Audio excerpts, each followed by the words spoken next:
Hey guys, this took quite a while to put together, but we wanted to kick off 2016 with a bang. So without further ado, here are 50 upcoming indie titles that will make you salivate in excitement.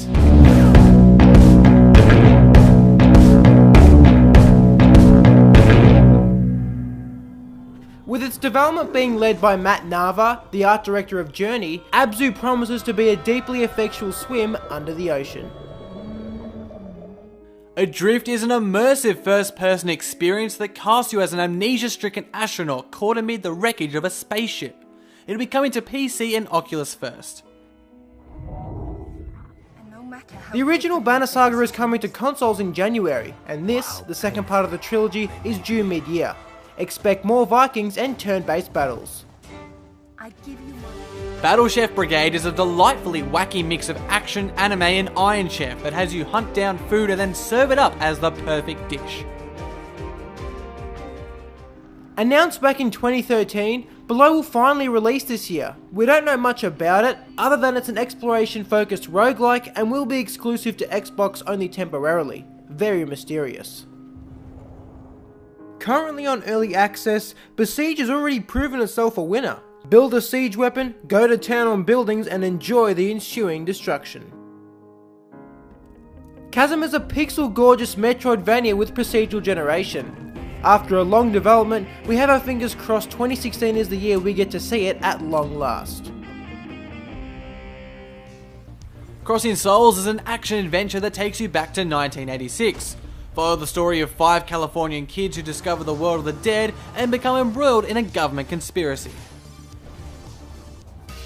It feels like we've been waiting forever, but we're confident this is the year we get Cuphead, an homage to early cartoons that looks amazing and plays tough. Dad by the Sword is a swordplay driven roguelike in which you play as an everyday dad. Bizarre yet intriguing. A successful 2015 on early access, and our Darkest Dungeon is ready for full release. It's a brutal RPG roguelike set in a Lovecraftian inspired world that's not at all for the faint-hearted. Also still in early access, Distance is a futuristic survival racer with dope beats coming soon to PS4 and PC.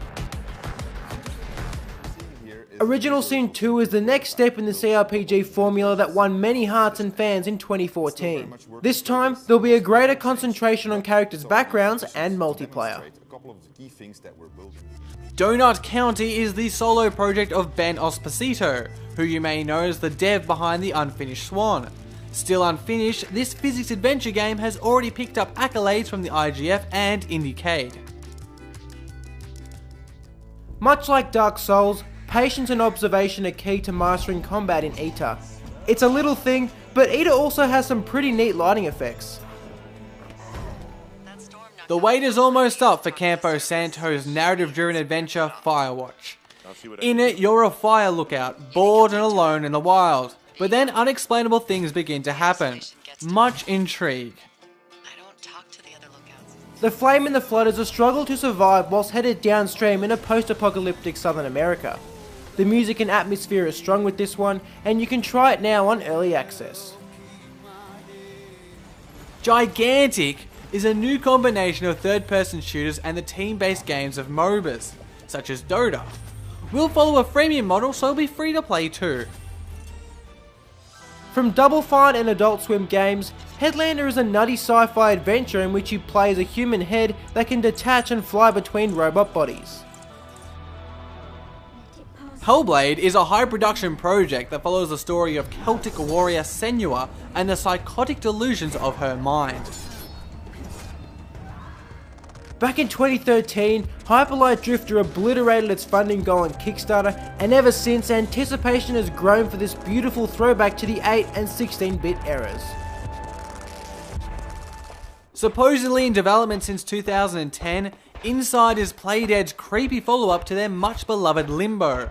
Fun fact, a real human skull has been used to create some of the game's audio. Pretty spine-tingling stuff, hey?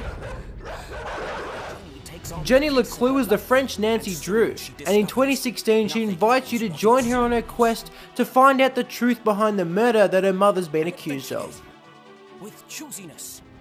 Our #1 Kickstarter game of 2014, Kingdom Come Deliverance, is due out mid-year.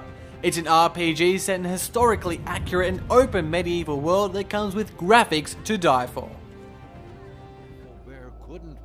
The Mysterious Kona is a journey of survival, told in the snowy wilds of Quebec. Episode 1 of this French production hits early access in January. Chordscape is a truly unique racer in which the leader builds the map whilst the race unfolds. After a long and difficult journey on early access, we hope 2016 is the year for Chordscape to shine. Last Life is a 2-hour-long experience in which you play a detective back from the dead and looking for answers. With noir vibes, funky minimalist style and a Mars setting, you can colour us eager. My heart's last beat. The Long Dark is a brutal and gritty battle between you and nature that's impressed so far on early access. However, its defining moment comes in autumn with the release of its story mode. Manifold Garden looks like the work of an architect on acid. And well, it looks amazing. This surrealist dream inspired by the art of MC Escher will reset the rules of gravity for a markedly different experience. Only a month away now, Mighty No. 9 is so close you can almost touch it. Not just a Mega Man remake, its new absorption dash ability speeds up the pace significantly. With Hotline Miami coming to an end, maybe Mother Russia Bleeds can assume the mantle of hyperviolence in gaming. Play as a large drug-addicted Russian and beat the crap out of everyone you see. At the end of everything, hold on to anything.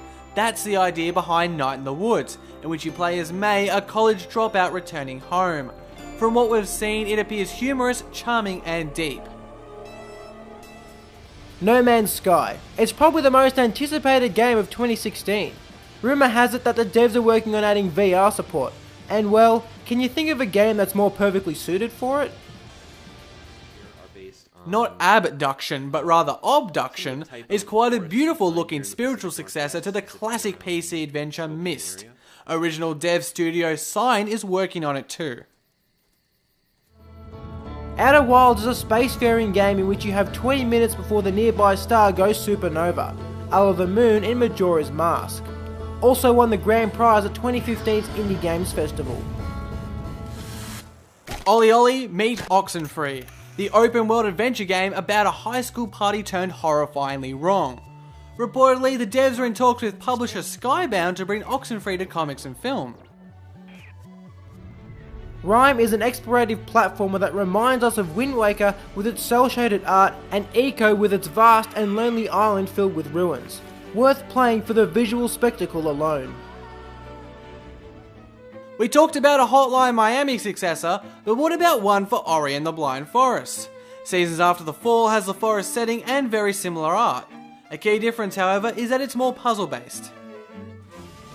Things were quiet on the Skytorn front in 2015. But we should see it before the year's out. Anticipate a side-scrolling quest through different dungeons up high in the sky.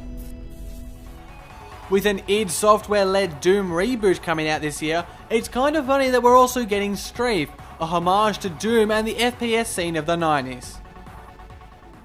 Time moves, but only when you do. That's the guiding principle of Superhot. This red, white and black matrix simulator that's more about strategy than shooting. Fulbright, the peeps behind Gone Home, returned in 2016 with another environmental storytelling project called Tacoma. This one takes place in the future on a transfer station in space. Thumper is an epilepsy-inducing psychedelic roller coaster self-described as a rhythmic balance game. It's trippy, pulsating, like a Tame Impala album cover come to life, and we love it already. Unravel was a surprise hit of E3 2015, endearing itself to the masses in the process. And it's not hard to see why. With its adorable hero strung out of red string, clever gameplay and emotional yarn, Unravel is an A-grade charmer. Wildfire is a stealth-oriented puzzle game in which you control the elements of fire, water and grass to clever effect. And with its alpha out, Wildfire is coming along nicely. We Happy Few is a survival game in which you need to escape a 1960s British town full of drugged up whack jobs wanting to convert you. Groovy baby, yet creepy baby. Where the water tastes like wine is an attempt to capture the essence of the American road story and folk culture. From what we see, its visuals and audio are already capturing that essence. Oh ho, Jonathan Blow. After Braid, where did you go? Oh ho, Jonathan Blow. How we've missed you so. Putting an end to the rhyming, the witness is almost upon us, and with it comes a glorious island full of brain teasers. Call it what you want, but Yooka-Laylee is Banjo-Kazooie. This Kickstarter miracle that revived a loved but forgotten franchise should be the game fans have wanted for 15 years. So the time has come, we finally made it to number 50. This last game, 1979 Revolution, details the Iranian uprising of 79 through the eyes of Reza, a young photojournalist. It's an exciting and bold direction for storytelling in gaming. Well, that's it. A whole 50 indie games to look forward to in 2016. It's not the end of our preview for this year, however, as we'll be back soon with 10 bold predictions for indie games in 2016. Also, if we missed any games you have your eyes on, please let us know in the comments. As always, thanks for watching. My name's Lawrence. And my name's Josh. We'll see you next time here on Indie Informer.